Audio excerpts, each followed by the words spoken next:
Olá, pessoal, boa noite. Estamos em mais uma palestra da Antena Ambiental. Meu nome é Bruna, eu sou graduanda em Gestão e Análise Ambiental pela Universidade Federal de São Carlos e faço parte da comissão organizadora da Sexta Jornada de Gestão e Análise Ambiental. Hoje a nossa palestra será com a doutora Ana Paula Francalanza, sobre saneamento e privatização em foco. É possível universalizar os serviços? A doutora Ana Paula possui graduação em Ciências Sociais pela Universidade Estadual de Campinas, graduação em Ciências Econômicas pela Universidade Estadual de Campinas, mestrado em Sociologia pela Universidade Estadual de Campinas e doutorado em Geografia pela Universidade Estadual Paulista Júlio Mesquita Filho. Atualmente é professora associada da Universidade de São Paulo, professora do Programa de Pós-Graduação em Mudança Social e Participação Política da USP e do Programa de Pós-Graduação em Ciência Ambiental da Procam USP. Fez pós-doutorado em Geografia na temática de Governança da Água, em Girona, na Espanha. Participa do grupo de pesquisa Meio Ambiente e Sociedade do Instituto de Estudos Avançados da USP. Tem experiência na área de Sociologia, com ênfase em gestão ambiental, atuando principalmente nos seguintes temas: recursos hídricos, políticas públicas, gestão de recursos hídricos, governança da água e aprendizagem social. Antes da nossa palestra começar, alguns recadinhos. As perguntas devem ser feitas durante a live, que serão respondidas ao final da palestra. O formulário para presença já está na descrição da live e ficará disponível para o preenchimento ao final da palestra. O link para os certificados, a apresentação e o nosso canal no YouTube também está na descrição da live. E lembrando que na nossa próxima live, no dia 27, haverá o sorteio da primeira inscrição, de uma inscrição na sexta jornada de gestão e análise ambiental. E na nossa descrição tem um link para mais informações. Então vamos dar início. Boa noite, Ana Paula. Muito obrigada por aceitar o convite e ministrar essa palestra para nós. Boa noite, eu que agradeço estar aqui com vocês hoje. Posso dar início? Podemos dar início, então. Então, o assunto que eu vou tratar hoje é esse sobre o saneamento e a privatização. E essa pergunta, é possível universalizar os serviços? Vai ser o foco para a nossa discussão. Principal discussão, principal pergunta que nós vamos seguir quais são algumas categorias importantes para se pensar a privatização do saneamento. A ideia não é que o nosso objetivo é pensar se é positivo ou negativo a privatização do saneamento, mas é refletir que essa situação está acontecendo no cenário nacional agora. E a proposta de privatização dos serviços de saneamento, ela vem sendo colocada junto com a ideia de que é possível universalizar, o serviço a partir da privatização. Então, a questão que eu coloco mas é mesmo possível universalizar os serviços a partir dessa privatização? Então, são questões para pensar se isso é possível.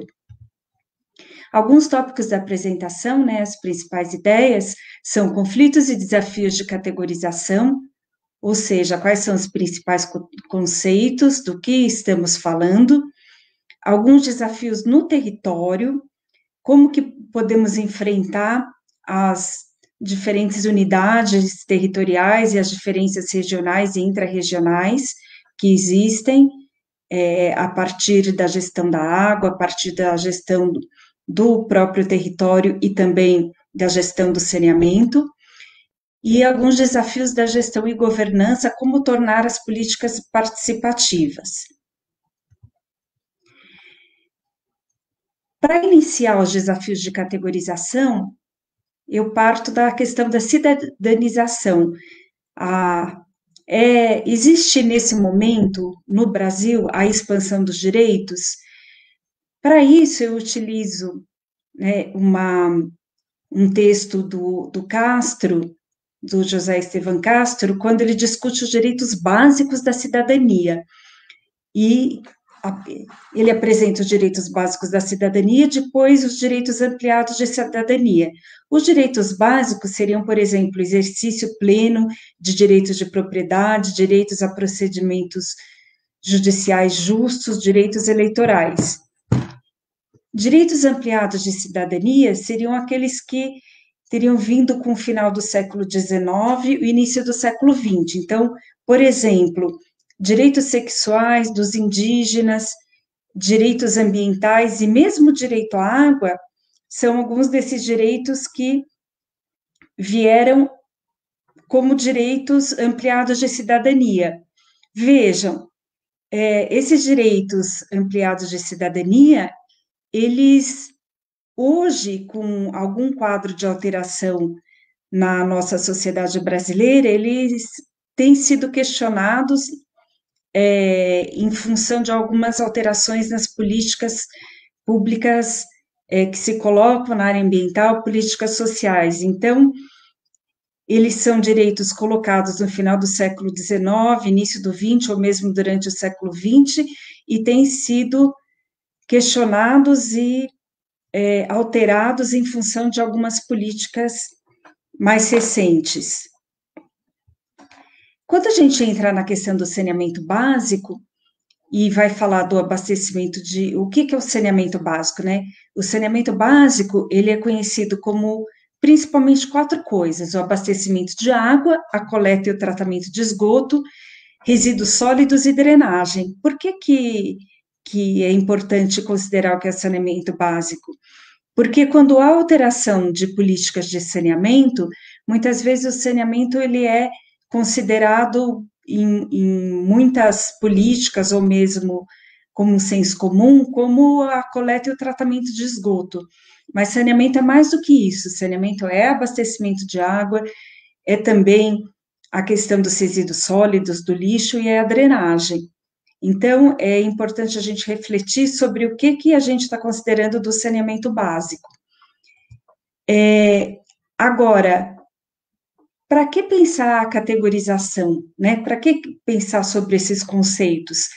Porque, dependendo do que se considere a água, ou mesmo, dependendo de onde se vai levar o saneamento básico, dependendo do que se considere a mercantilização da água, vai se chegar a resultados muito diferentes em relação aos objetivos das políticas públicas ambientais ou das políticas de saneamento básico.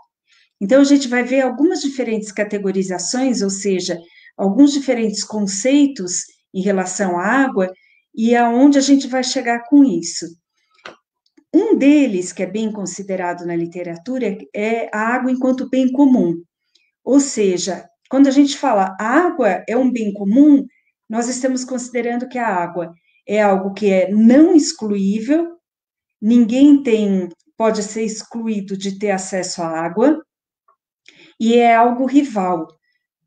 Algo rival é um bem rival, um elemento rival, é aquele que, quando eu me aproprio de uma quantidade de água, outras pessoas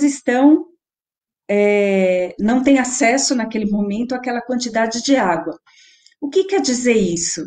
Então, que seu acesso é livre e não há direito de propriedade privada em relação a ela, mas é rival, está diminuindo a quantidade para outras pessoas. Vejam que é uma coisa bastante interessante, né? Quando a gente diz que não há direito de propriedade privada da água, até faz bastante sentido dizer isso, né? Porque com a terra você consegue cercar e dar dizer, esse pedaço de terra é meu. A água não, porque ela tem uma fluidez. Então, nesse sentido, você não consegue estipular que você tem a propriedade privada da água. Mas já a apropriação da água num dado momento, você pode até ter, porque ela está num determinado território. E você pode se apropriar, colocar, engarrafar e dizer que aquela água naquele momento é sua, né? Para mim, isso, sempre que eu estudei essa categoria de água enquanto bem comum, ela me pareceu muito palpável, assim, no sentido de ela ser uma categoria sensível dentro da variável ambiental. A água, para mim, assim, falar água é um bem comum é uma coisa que traz um sentido de que as pessoas podem ter acesso à água. Já a categoria da água enquanto mercadoria é uma coisa mais complicada, porque a mercadoria ela é excluível e rival. Excluível, então você pode excluir as pessoas de terem acesso a ela. E quem você exclui de ter acesso à água? Aquelas pessoas que não pagam por ela. Mas a água, ela é um bem que é necessário à vida. Então, como que você pode excluir pessoas de terem acesso à água por não poderem pagar por ela? Fica uma coisa bem complicada para um bem tão vital como a água, né? Então, já diferente do bem comum, a água, enquanto mercadoria, é uma coisa, é uma categoria que já não tem essa sensibilidade, né? Não tem, já é uma categoria que é um bem vendido no mercado, é bem diferente da água enquanto bem comum. E a mercadoria, mais do que água, ela traz esse conceito de recursos hídricos, algo que é feito com uma finalidade, possui um valor econômico. A nossa legislação brasileira, ela atribui à água um valor econômico. Ela diz que a água é um bem a que todos têm direito, não tem direito, a que todos devem ter acesso, vamos dizer assim, mas que a água é dotada de valor econômico. Então, fica alguma coisa como a água bem fluida entre a mercadoria e a água enquanto bem comum, né? Dotar a água de valor econômico é algo um tanto quanto complicado. Uma outra coisa que pode se considerar ainda na categorização é que a água tem um valor intrínseco, é um avanço maior ainda em relação ao bem comum. A água com valor intrínseco é aquela água que é um elemento natural necessário à vida, então você incorpora também não só que ela é necessário para o homem, para o homem no sentido amplo, né, para os seres humanos, para a realização das atividades, mas que ela é um elemento natural necessário aos ecossistemas, à fauna, à flora. Então, ela tem esse valor em si mesmo. Vejam, até aqui nós tínhamos ficado numa contextualização da água para o homem e para os ecossistemas, mas isso pode ser avançado, a gente está ainda pensando numa forma de contextualização do homem com o nosso pensamento mais tradicional, vamos chamar assim, ou de sociedade ocidental, mas sociedade ocidental que não inclui a todos. Por quê? Porque quando a gente pega uma forma de pensar diferenciada, como esse texto do Ailton Krenak, Ideias para Adiar o Fim do Mundo, ele vê a água, e ele diz isso em relação ao Rio Doce, que a água, né, o Rio Doce é uma pessoa, não um recurso. O Rio Doce é considerado nosso avô. Ele não é algo de que alguém possa se apropriar. É uma parte da nossa construção como coletivo, que habita um lugar específico, onde fomos gradualmente confinados pelo governo para podermos viver e reproduzir as nossas formas de organização.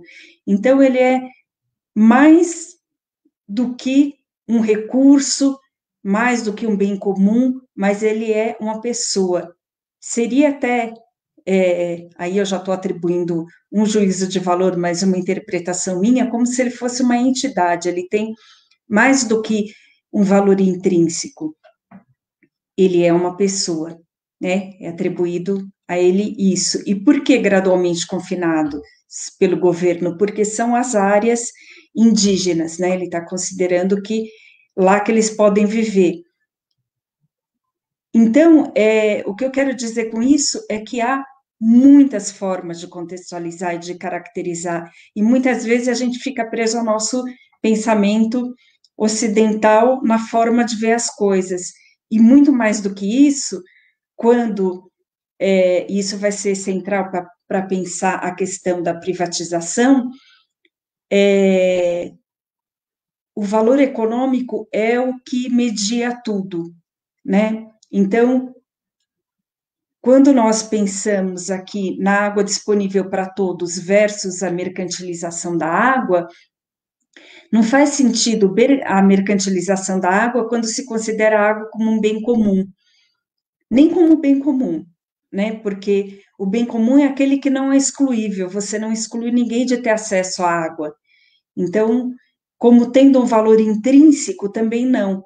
Se a água é necessária ao ecossistema, você não deveria excluir ninguém, nem as populações que não são, nem as populações humanas, nem as outras populações, nem os ecossistemas, e só considerar o valor econômico, como na nossa legislação dizer que a água é dotada de um valor econômico, não faz sentido quando se considera algo maior, né? E imagina quando você considera uma pessoa, você atribui um outro tipo de valorização da água. Então, a primeira conclusão dessa primeira parte da nossa questão da categorização é que a água, para que seja disponível para todos, ela não pode ser considerada uma mercadoria. A gente vai voltar a isso ao final. O segundo grupo de desafios são os desafios no território, né? A unidade que foi criada a partir da década de 90 para a gestão da água é a unidade das bacias hidrográficas, né? Por quê? Porque é a unidade onde a água se encontra, a água doce, né? A unidade de gestão da água são as bacias hidrográficas, e a água, assim como o seu uso e as obras associadas, não se restringem à bacia hidrográfica, mas é uma forma de conseguir fazer a gestão da água que foi pensada como uma forma mais adequada, ou pelo menos uma unidade que não fosse político-administrativa, e que permitisse gerir os conflitos pelo uso da água. Por que conflitos? Porque a forma de apropriação da água, aquilo que nós vimos anteriormente, vai gerar conflitos pelo uso da água, né? Então, se eu quero fazer determinadas atividades, só que a água é escassa em quantidade, em qualidade, em relação ao número de pessoas ou de usos que tem, isso vai gerar conflito. Como que faz a gestão dos conflitos? Aonde? Criando unidades de gerenciamento de recursos hídricos. Com que base? Com base, por exemplo, nas bacias hidrográficas. Então, aqui um exemplo do estado de São Paulo, a divisão que foi criada dos comitês de bacia hidrográfica no estado para fazer a gestão da água. Esse é um exemplo só para vocês conseguirem visualizar a forma de gestão da água. Bom, dentro do saneamento básico, né, que nós vimos que é abastecimento de água, coleta e tratamento de esgoto, resíduos sólidos e drenagem, eu vou ficar mais restrita para discutir essa questão da privatização ao abastecimento de água e coleta e tratamento de esgoto. Poderia discutir também resíduos sólidos e a drenagem, mas vou ficar restrita a esses dois, como exemplo, e para a gente pensar o nosso problema de hoje, que é a questão da privatização. Abastecimento de água e coleta e tratamento de esgoto são considerados, normalmente, quando a prestação de serviços, eles são considerados juntos. Então, por exemplo, em uma boa parte do estado de São Paulo, na região metropolitana de São Paulo, uma companhia que faz a gestão e oferece os serviços, né, uma concessionária para abastecimento de água, coleta e tratamento de esgoto, é a Sabesp, em Campinas é a Sanasa, e por aí vai, né? Então, normalmente, são serviços que são realizados nos municípios, nas regiões, pela mesma prestadora de serviços, nos municípios brasileiros. Aqui eu peguei um exemplo para, em números, vocês terem uma ideia da diferença que há, considerando o Brasil em relação a quanto se tem de disparidade regional, disparidade nacional, quanto à coleta de esgotos, a tratamento de esgotos e atendimento em relação ao abastecimento de água. Então, pegando 100 maiores municípios brasileiros, a gente vê que há uma disparidade muito grande em relação a esses serviços. O município em que há um maior atendimento total de água, e o município desses 100 municípios, segundo o Sistema Nacional de Informações de Saneamento de 2018, dados de 2018, que está na 100ª posição, né, em relação à população, desculpa, não é em relação ao atendimento à população. O primeiro é São Paulo e o 100º é Ananindeua, no Pará. Se nós pegarmos São Paulo, o atendimento total de água é 99,3% da população atendida e Ananindeua 32,63%. Vejam a diferença que há, né, num contexto de diferentes municípios. A população de São Paulo é 12 milhões de habitantes em 2018 e Ananindeua 525 mil habitantes em 2018. Atendimento total de esgoto, coleta, São Paulo 96,3% de coleta e Ananindeua 2,05% de coleta. Esgoto tratado por água consumida, São Paulo 64,66% e Ananindeua, no Pará 1,75%. Então, esses dados eu peguei para mostrar que a gente tem uma disparidade muito grande regional, são esses os municípios em relação à população, foi pego, mas poderiam ser outros. Mas o fato é que há uma disparidade muito grande em relação a contextos de diferentes regiões ou mesmo de diferentes municípios dentro do mesmo estado em relação a abastecimento de água, coleta e tratamento de esgoto. O que isso configura? Isso configura uma situação que nós chamamos de injustiça hídrica.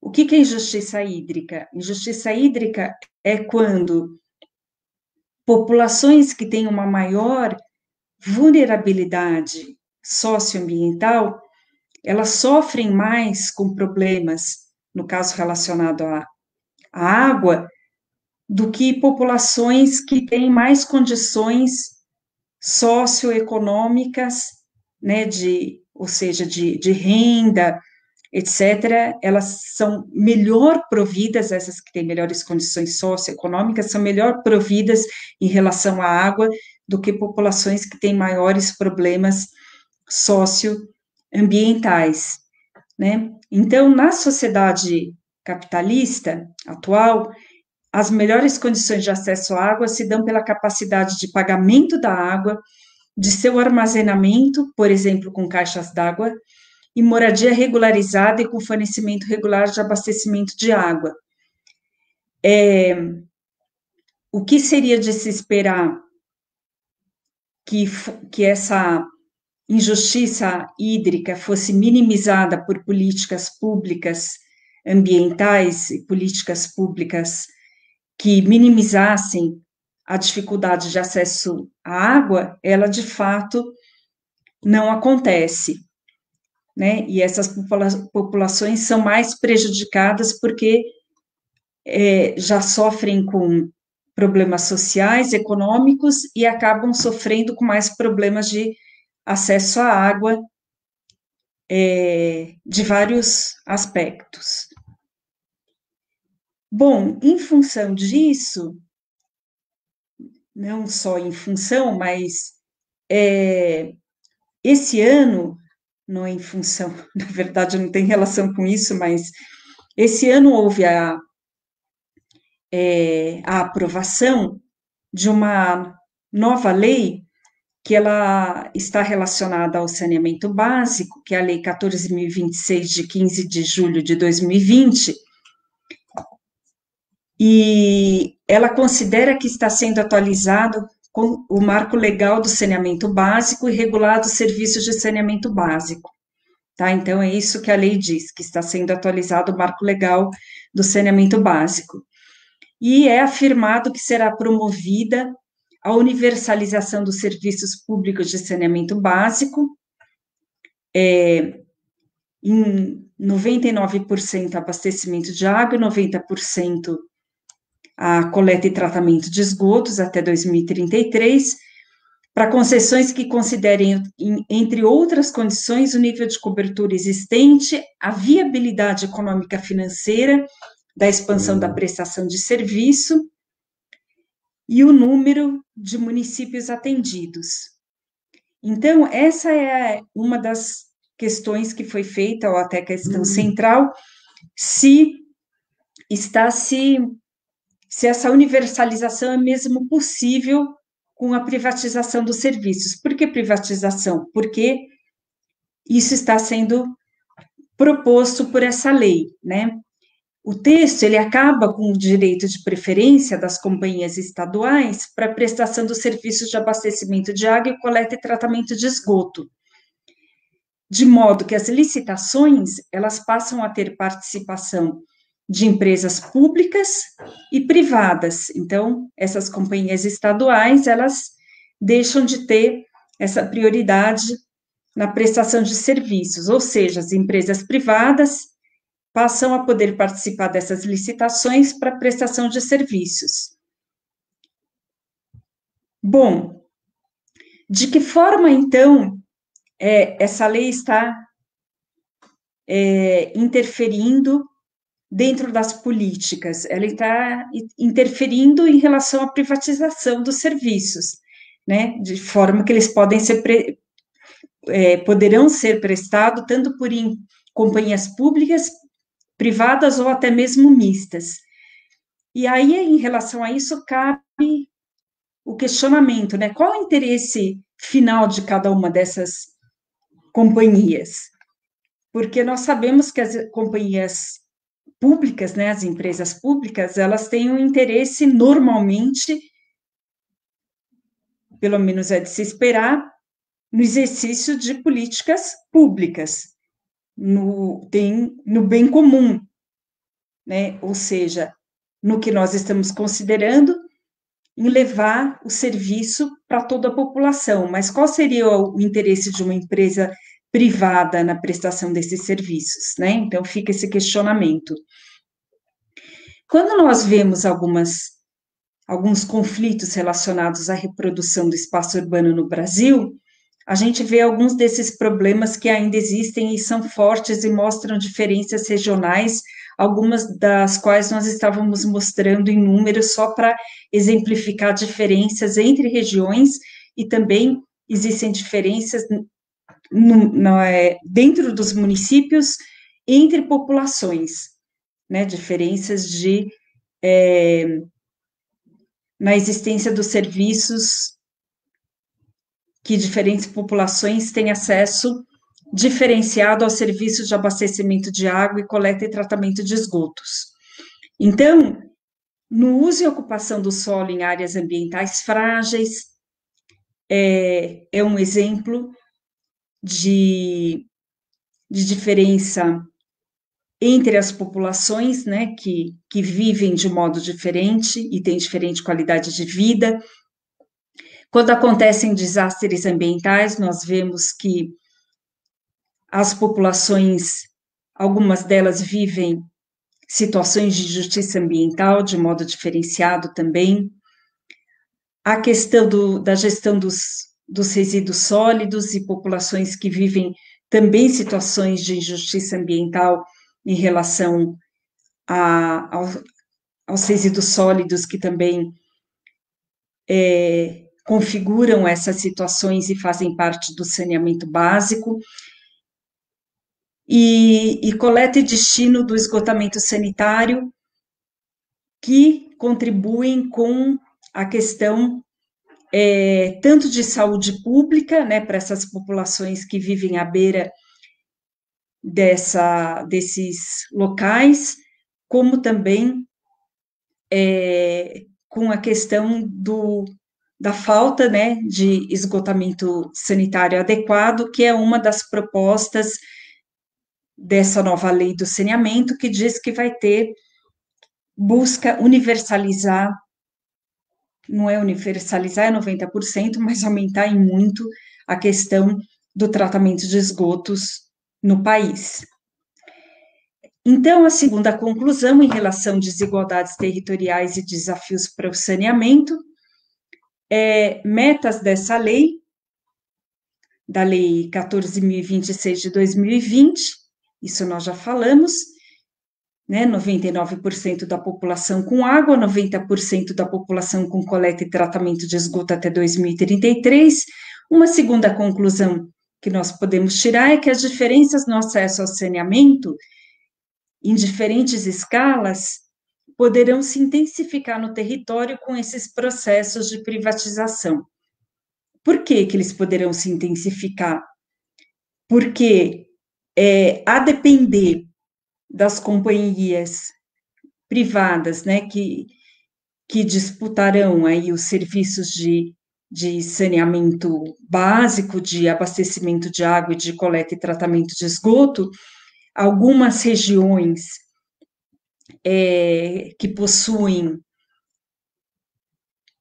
algumas regiões mais, vamos chamar assim, que mais pobres ou que de menor interesse, ou mesmo dentro de municípios, algumas regiões cuja população possui renda mais baixa ou mais dificuldade de pagamento, poderão ficar mais à deriva ou mais à margem para a recepção desses serviços pelas empresas e companhias privadas, ou mesmo para essa meta de recepção de abastecimento de água e coleta e tratamento de esgoto, o que poderia não contribuir tanto para a universalização, que é dita como um dos objetivos da Lei 14.026.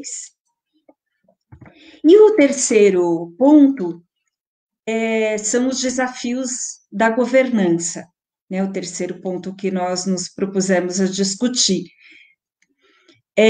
Na década de 80, houve, com a Constituição de 88, uma mudança propondo uma participação em vários setores.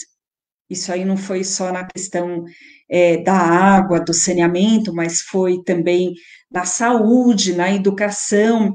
Houve toda uma alteração propondo uma gestão mais participativa, com os vários comitês, conselhos, né? E na área da água não foi diferente, ou mesmo do saneamento. Foi proposta uma gestão participativa, compartilhada, ou também chamada governança da água, né? Então, foram criados, no caso da política, das políticas estaduais ou da política nacional de recursos hídricos, os comitês de bacia hidrográfica. Esses comitês de bacia hidrográfica são espaços para a gestão de recursos hídricos, e onde é possível debater, né, as políticas, debater uma série de aspectos relacionados desde princípios, desde questões relacionadas a como seria feita a gestão dos recursos hídricos em cada uma das unidades de gerenciamento de recursos hídricos, né? aquela figura que eu mostrei do Estado de São Paulo, que dividia o Estado nas unidades de gerenciamento de recursos hídricos ou por bacias hidrográficas, dava uma ideia de como seria cada uma daquelas unidades de gerenciamento, a cada uma delas corresponde um comitê de bacia hidrográfica. Como que se dá a participação nos comitês de bacia hidrográfica federais? Nesses comitês, a participação se dá em 3 segmentos, né, de agentes governamentais, atores sociais. Então, um segmento é o Estado, então o Estado tem a participação, no caso, né, dos comitês federais, do governo federal, dos estados e municípios. Da sociedade civil aí, tanto indústrias, representantes, né, de indústrias, de organizações não governamentais, de associações científicas e por aí vai, e usuários.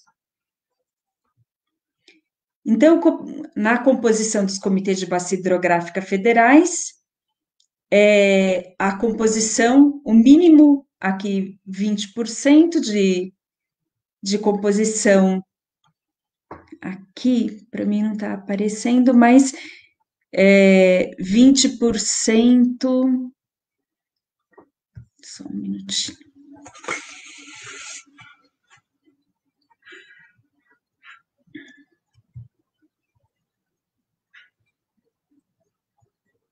Poderes públicos, 40% o máximo, usuários, 40% o máximo, e 20% é o mínimo de organizações civis. Aqui tem uma composição de alguns comitês, e dá para a gente ver que é uma diferença entre comitês de São Paulo, Minas Gerais, Goiás, Ceará, Rio de Janeiro, Bahia, Rio Grande do Sul, Paraná. Essa tabela, na verdade, ela está um pouco defasada, é de 2011, mas ela apresenta uma coisa, alguns mantiveram, o Alto Tietê, por exemplo, manteve essa composição, CEIVAP manteve essa composição, eu acho que a maior parte manteve essa composição, mas só para dizer para vocês o seguinte, vejam que há uma diferença entre os estados, por exemplo, os poderes públicos no estado de São Paulo, o Alto Tietê, 66,7% acabam sendo do poder público, 14,8% de usuários e 18,5% de organizações civis. Por que dá essa diferença? Dá essa diferença porque, no caso do Estado de São Paulo, a divisão é Estado, municípios e sociedade civil. Ela não faz a divisão por usuários. Então, por exemplo, a indústria entra como sociedade civil, e ela não faz a divisão entre usuários e sociedade civil. Então, quando a gente vai dividir, a indústria aqui que no caso do Poder Federal entraria em usuários, ela, no caso estadual, ela entra em sociedade civil. Então, acaba ficando a maior parte como poderes públicos, né? Então, dá uma diferença bastante grande. Já num comitê como Recôncavo Norte, da Bahia, a divisão é exatamente a mesma para poderes públicos, usuários e organizações civis, então é uma divisão mais igualitária. Gestão descentralizada e integrada. Isso é bastante interessante, porque nos mostra que as unidades de gerenciamento de recursos hídricos, e esse é o terceiro ponto que eu queria chamar a atenção de vocês, com a Constituição de 88, nós fomos tendendo a uma descentralização, e a gestão sendo realizada cada vez mais próxima de um território regional dos municípios e da bacia hidrográfica com a participação.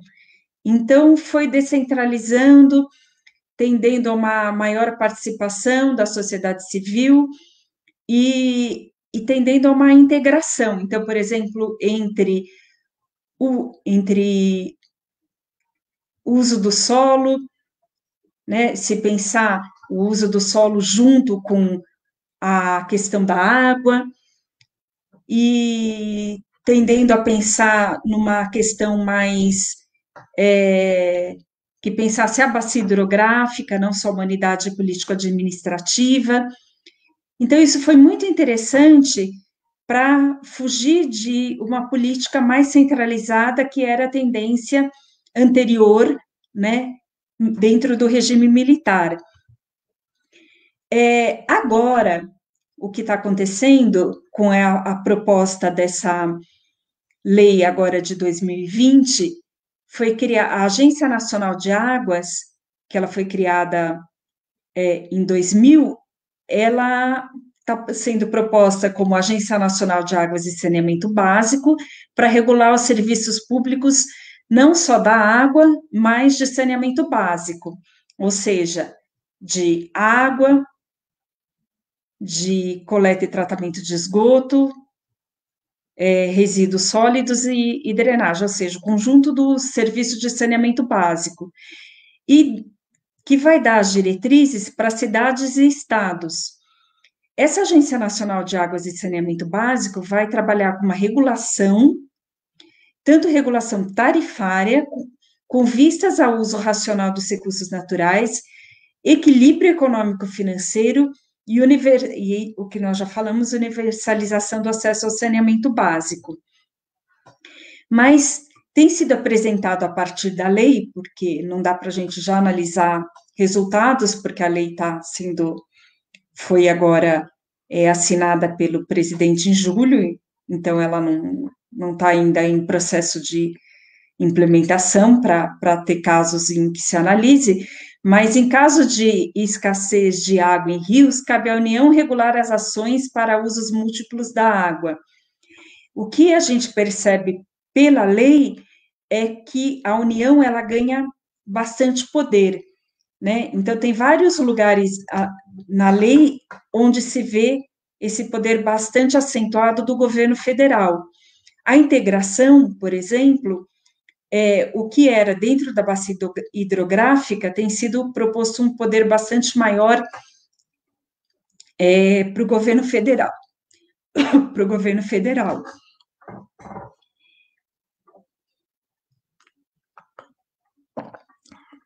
Então, a terceira conclusão que nós temos é que os poderes locais, regionais e descentralizados, eles perdem espaço frente a processos de centralização no saneamento. Então, a partir dessas três conclusões, a primeira, a água, para que seja disponível para todos, ela não poderia ser considerada uma mercadoria, porque aqueles que não têm como pagar por ela, ou que não têm acesso, eles têm maior dificuldade em obtê-la. A segunda é que diferenças no acesso ao saneamento em diferentes escalas poderão se intensificar no território com processos de privatização. Complementando com a primeira, aqueles que já não têm o acesso ao saneamento vão ter dificuldade em conseguir quando se considera situações de privatização dentro do saneamento, ou seja, no acesso ao abastecimento de água e a coleta e tratamento de esgoto, que, em última instância, como a gente tem visto, por exemplo, no caso de uma pandemia como de Covid-19, são questões fundamentais à vida, já considerando que a água é fundamental à vida, né? Ela em si já é fundamental à vida. Então, essas diferenças no saneamento, quando a água é um bem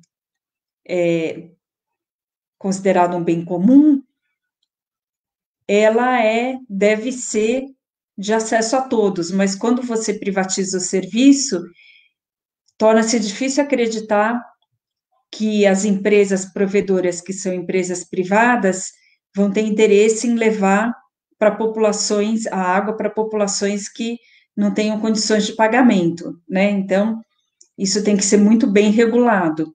Agora, a regulação desses processos por empresas, a regulação ela não vai ser feita de forma descentralizada, porque os poderes locais, regionais e descentralizados, eles perdem com a lei espaço frente a processos de centralização no saneamento.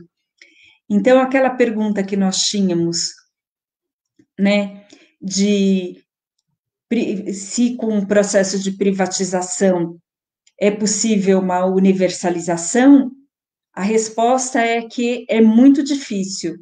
E nos países onde houve processos de privatização, normalmente, ou foi depois que já tinham processos de universalização dos serviços, ou eles voltaram atrás e depois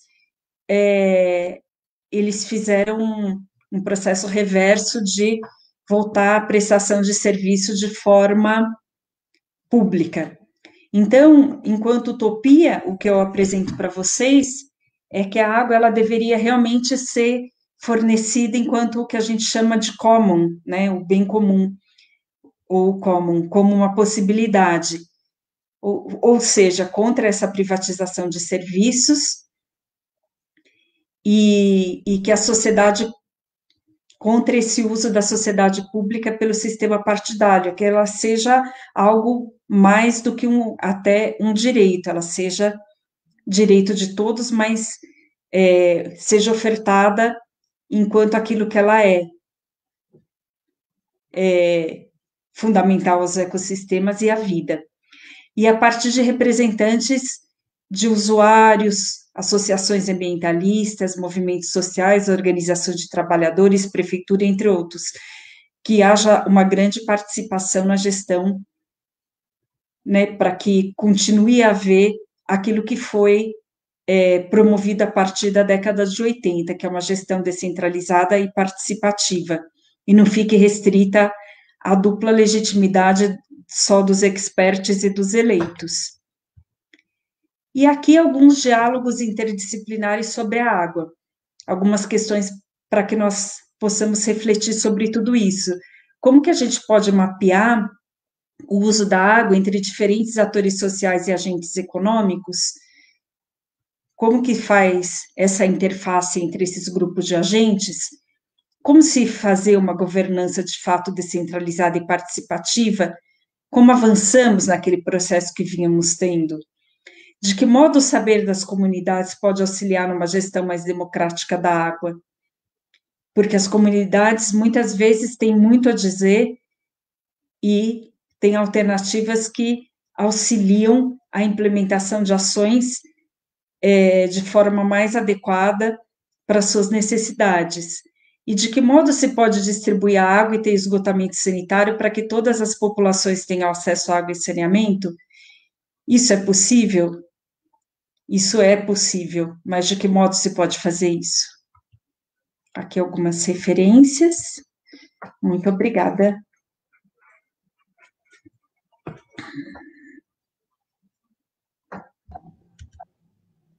Tá me vendo, Ana Paula? Tô. Bom, a palestra foi muito clara e esclarecedora. Tivemos aqui alguns comentários, alguns elogios, na verdade, mas nenhuma pergunta. Tá. Posteriormente, caso tenham perguntas, a gente encaminha pelo formulário. Tá. Apareceu uma pergunta aqui, olha, da Marília Campos. Boa noite. A região metropolitana de São Paulo apresenta muitas áreas de ocupação irregular. Como você analisa a questão de privatização do abastecimento de água, principalmente nessa região? A tendência seria dificultar o acesso ao saneamento nessas áreas irregulares? Ao mesmo tempo, existiria a possibilidade de potencializar o abastecimento de água na RMSP de maneira mais rápida, comparando-se à atuação do poder público? Obrigada. Tá. Então, a questão da privatização do abastecimento nessa região, né? Então, a questão da ocupação irregular, ela é um problema que já vem há bastante tempo, e desde a década de 70, quando houve a, a, a lei de mananciais, né? Eu não sei se você está se referindo exatamente a essa área de mananciais, mas tem várias áreas de ocupação irregular, mas algumas delas, até como exemplo, a gente pode pegar a área de mananciais, né?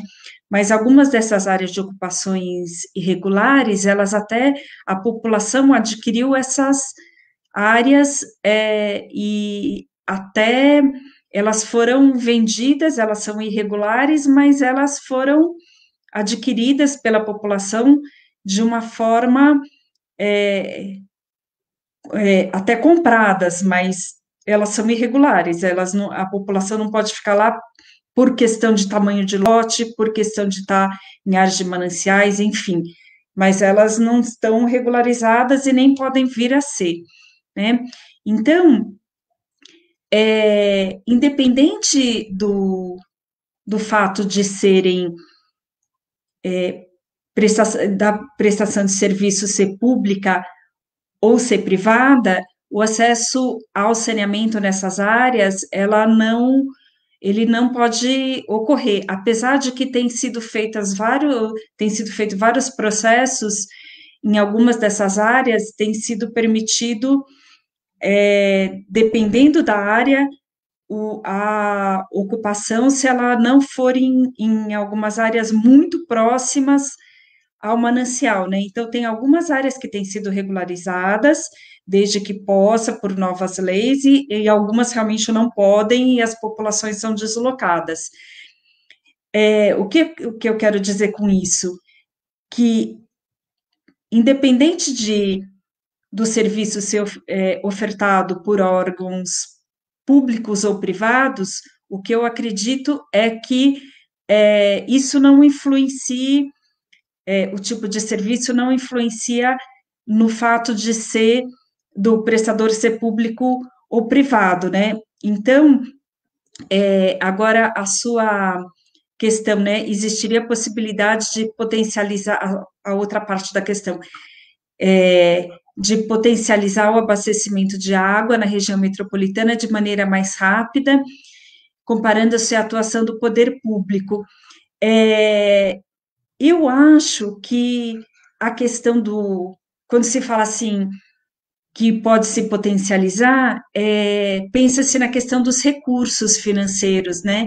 Como se o setor privado ele trouxesse um montante grande de recursos financeiros.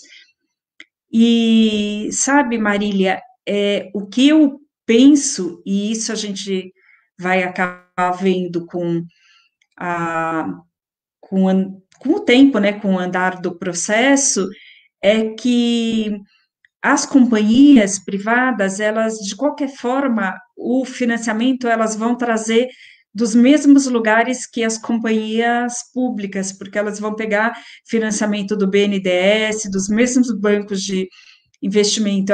Então, não é que elas vão trazer recursos de forma muito diferenciada do que o setor público traria. Então, eu acho que isso não torna o processo menos moroso ou mais rápido, ou ele vai em áreas que não iria o setor público.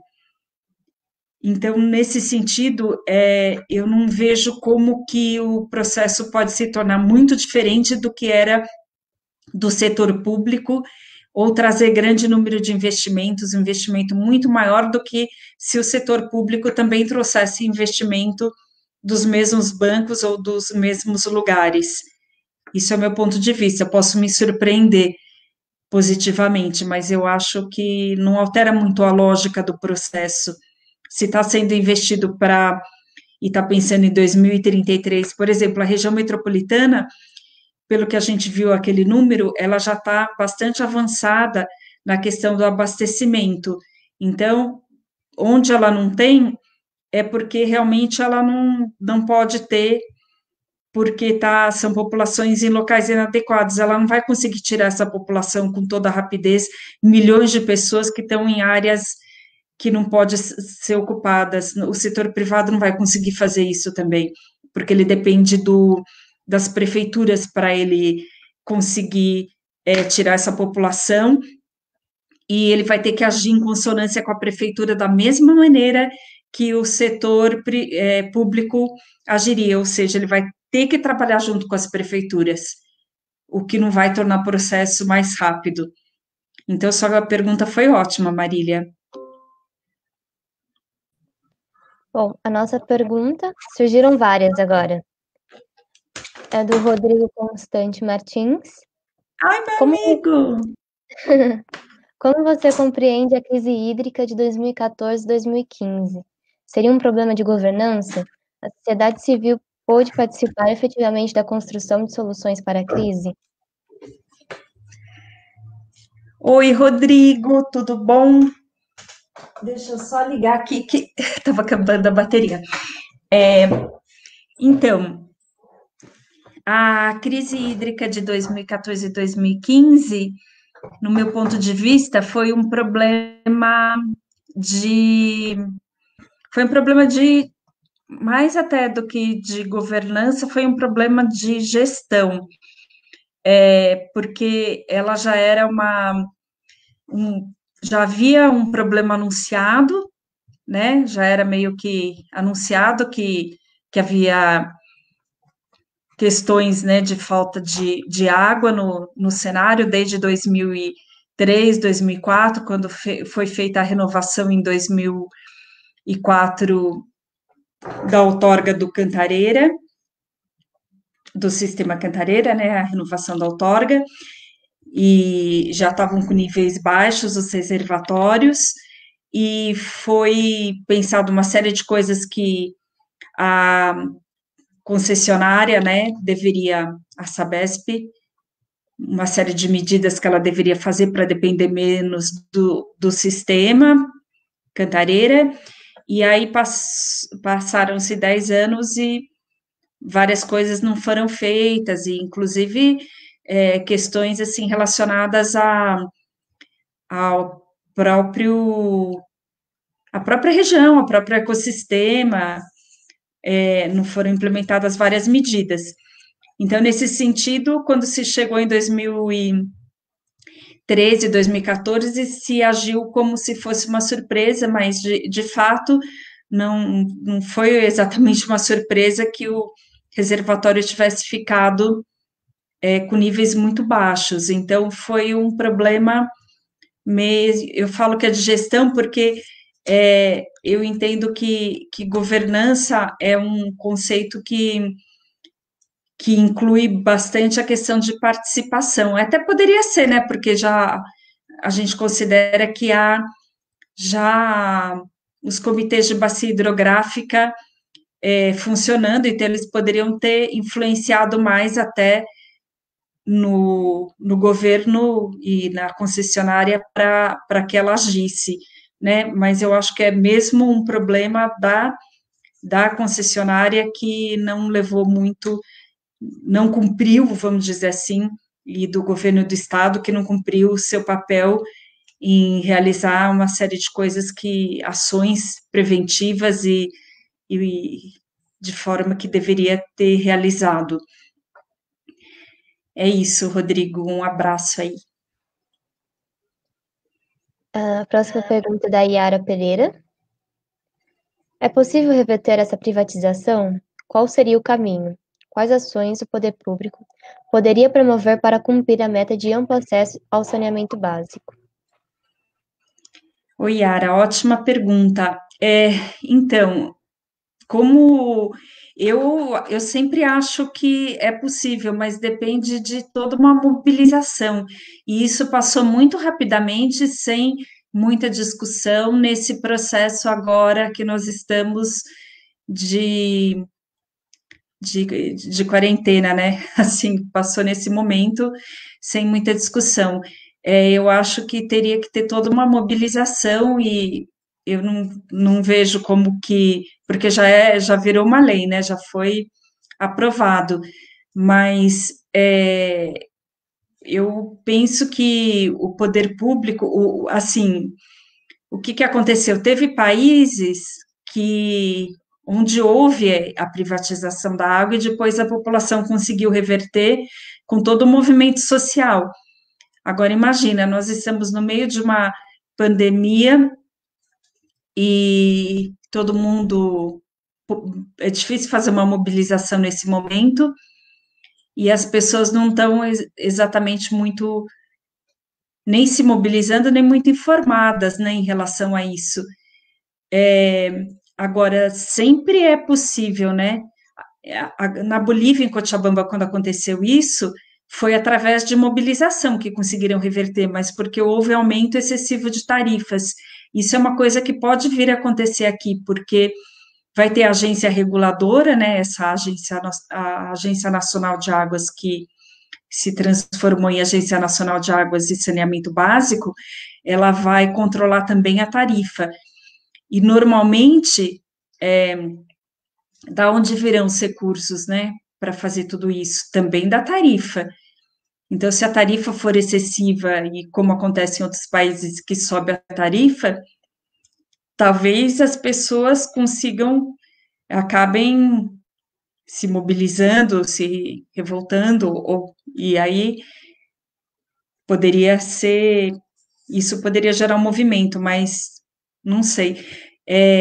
Agora, o amplo acesso ao saneamento básico, diz, assim, a lei até prevê, né, que as pessoas que tenham dificuldade financeira vão ter subsídio, etc.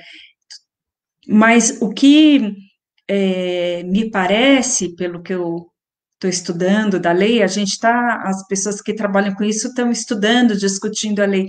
O que me parece é que a lei, como ela foi passada muito no meu ponto de vista, muito sem discussão, muito rapidamente, assim, e com alguns problemas, ela tem muitos pontos confusos, onde as ideias estão misturadas, então pode caber muita coisa lá dentro, porque há essa possibilidade de que as pessoas tenham subsídio, mas será que isso vai acontecer? Há possibilidade que os pequenos municípios recebam, entrem em grupos para conseguirem o financiamento, né, para terem a universalização. A lei diz que é para ter universalização, mas de dizer até vir a ter, é um caminho longo, né? E aí o que que você faz? A Agência Nacional de Águas é a reguladora do sistema, mas ela vai ser a reguladora do sistema, ao mesmo tempo vai ser ela que vai estipular o preço, ao mesmo tempo vai ser ela que vai controlar o processo, ela é uma superagência, ela vai fazer tudo. Então, é isso, vai ter que ver como isso vai funcionar, e se os grupos que vão se interessar por fazer isso, eles vão ser forçados, de fato, a fazer isso nos municípios não lucrativos. Para que isso aconteça, tem que ter uma organização muito boa, né? E um interesse político de que isso ocorra. É isso que a gente vai ver na prática, tá? Bom, a nossa próxima pergunta é da Carolina Correia Moro. Ana, poderia falar um pouco mais sobre a água como comum e a privatização de serviços de saneamento como processos de mercantilização desse bem? Abraços e obrigado pela palestra. Oi, Carol, tudo bom? Obrigada pela pergunta. Então, a água como comum, né? E o que eu vejo assim de diferença, né? Uma coisa são dualidades, né? São dualidades. Uma coisa é a água como mercadoria mercantilização, e a outra é a água como o bem comum, né? O que eu vejo é que se você trata a água como uma mercadoria, né? Se você trata a mercantilização desse bem, se você trata a água enquanto uma mercadoria, você não tem como, como fazer um processo de universalização, né? Esse caminho que eu fiz. Se você trata a água como mercadoria, você está fazendo com que ela seja um bem que ela não é acessível a todos. Se ela não é acessível a todos, porque ela passa a ser excluível, né? A água como mercadoria excluível, então você é o mesmo caminho, praticamente, que você está fazendo dentro do processo de privatização, né? Agora, é um outro caminho que você faz se você trata a água como comum, porque a água como comum é não excluível. Então, quando você trata a água como comum, você já, como princípio, você tem a água como não excluível. Ela é rival, mas isso aí como qualquer bem, né? Como qualquer bem que seja palpável e apropriado nesse sentido, né? De consumo, de água. É interessante, porque a água ela pode até ser,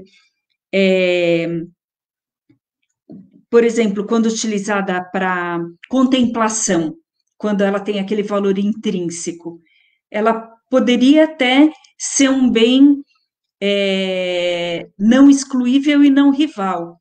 Então, a água, quando ela tem um valor intrínseco de contemplação, ela não seria nenhum bem comum, ela poderia ser outro tipo de bem, tá? Em outra categoria. Mas no comum, que é quando ela é um bem consultivo, que você está consumindo, ela vai ser rival sempre, mas ela vai ser não excluível. Se ela é não excluível, para que ela seja não excluível, ela não está na categoria de mercantilização, de mercadoria. E aí, qual é o interesse que vai ter um setor que tem interesse em oferir lucratividade na, ou seja, né, o oferecimento de um serviço privado, como que ele vai oferir lucratividade em relação a um bem comum? Para um tipo de população isso poderia funcionar, mas para populações que não têm como pagar pelo bem, ou que estejam em situações muito complicadas em relação à obtenção desse bem, populações vulneráveis do ponto de vista social, ambiental, você não tem como atribuir, colocar essas categorias juntas. Não tem lógicas semelhantes, pelo menos eu não consigo ver. Então, seria um pouco isso que é o raciocínio que eu fiz, assim, para chegar nessas categorias. Eu não consigo, são dualidades, né? Pelo menos é isso que eu imagino, eu consigo ver como dualidade. A privatização, ela não se dá junto com o comum da água, a universalização, eu não vejo a universalização num ambiente de privatização.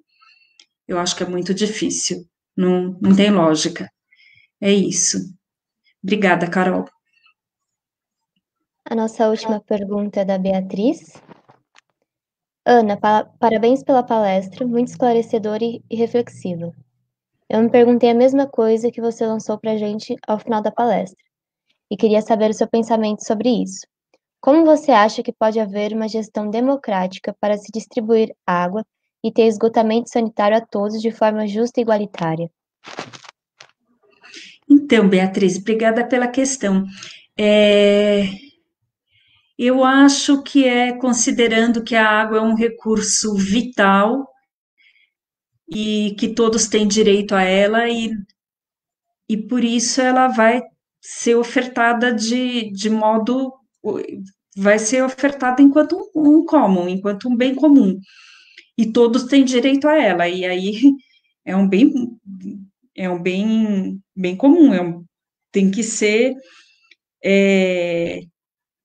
considerado um bem comum a que todos têm direito, e tem que ser feito investimento para que todos tenham direito de fato. Inclusive, assim, pensar no conjunto da população, população em situação de rua, população de modo geral, não dá para excluir ninguém. Não dá para excluir, inclusive, populações animais, e tem que pensar até de uma maneira mais ampla, não dá para você.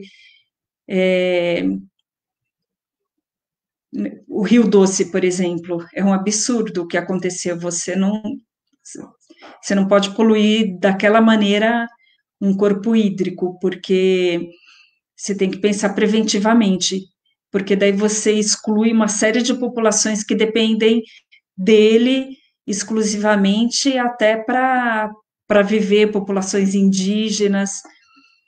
Daí você fala assim, não, não você, né? Mas assim, as pessoas dizem, mas aquilo foi um acidente, mais ou menos, né? Então, tem que pensar de uma forma que o bem seja ofertado a todos, e é um bem necessário à existência da vida e dos ecossistemas. E tem que ser realmente uma prioridade. Daí você fala assim, porque é estranho, se você sabe que tem que até 2033 já é longe, mas tudo bem, né? Porque tem lugares que não, tudo bem no sentido assim, tem lugares que não tem nada, daí até 2033, vamos dizer que seja uma meta. Daí você fala assim, bom, se é uma meta, eu só vou conseguir fazer isso de forma privada? Se é uma meta, coloca o investimento público para funcionar, para ter para todo mundo. Coloca como realmente uma prioridade. E aí faz acontecer, porque é uma meta, aí você privatiza para conseguir que todo mundo tenha. É um contrassenso, né? Eu acho que não vai chegar para todo mundo. Posso estar muito enganada, espero estar enganada, já que a lei foi aprovada, mas eu acho difícil chegar para todo mundo da maneira como está sendo feita, porque nos países onde isso aconteceu, eles reverteram o processo, não funcionou. E onde foi privatizado era porque já estava universalizado, e mesmo assim aumentou o preço. Então, eu não vejo até assim, para algumas populações, problema em que aumente o preço. Tem uma parte das pessoas que pode pagar mais pela água. O problema é aquelas que não podem e ainda não têm acesso, né? Então, aumenta para quem já paga, então, para uma parte da população que já paga e que tem condições de pagar mais, e aí universaliza. Mas isso não é privatização. Aí seria uma forma de fazer isso, mas seria política pública. Certo? Então, novamente, muito obrigada por aceitar nosso convite e conduzir essa ótima palestra. Tenho Eu certeza que que agradeço. foram bons momentos para todos que puderam assistir. E espero que possamos nos encontrar em breve na jornada, que será evento online. E, novamente, obrigada por aceitar o convite e participar da Antena Ambiental. Obrigada, Bruna. Um abraço, gente. Boa noite aí e um bom final de semana para todos. Boa noite, pessoal. Até mais.